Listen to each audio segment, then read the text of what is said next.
Good Saturday morning, everyone. I'm First Alert meteorologist Liam Murphy. We are going to be starting off mainly dry across the area, but we do have a little bit of some wintry weather coming across. So we are going to be looking at some snowfall coming into the area, especially as we head into the late morning to early afternoons. We do quickly change over to pretty much plain rain here in the lower valley. Temperatures will be well above freezing, and we are going to be looking at some rain and snow mixing across the area for the majority of the day. As we pass through the afternoon hours and into the evening, the precipitation becomes a little bit more scattered, and temperatures hold steady over into the upper 30s to near 40 degrees. The good news is, as we're waking up tomorrow morning, we are looking at mostly sunny skies. Temperatures will be in the 40s, and we are looking at windy conditions. So in terms of snowfall accumulation, pretty much nothing here in the valley. A scattered coating to maybe an inch on the higher end over in those higher elevations. And then the good news is for your day on Sunday, we do turn mainly dry but windy. Temperatures will be in the 50s, and then we are looking at another system coming in for Tuesday into Wednesday, depending on the area of low pressure track. That's Check Your Forecast. Let's check in with Glenn for today's top headlines. Good morning, Glenn.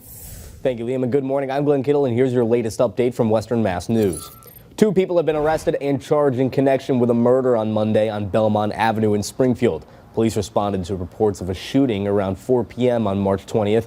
The victim, 34-year-old Justin Braytung, was brought to Bay State, where he later died. Yesterday, police arrested 32-year-old Christina Guzman and 37-year-old Rafael Calo. They're both facing several charges. And Mayor Dominic Sarno is now the 5th candidate on the ballot in the mayoral race in Springfield. Sarno is now in his 6th term as mayor, and he says he's focusing on the issues, including housing, economic development, and court system reform in the months ahead.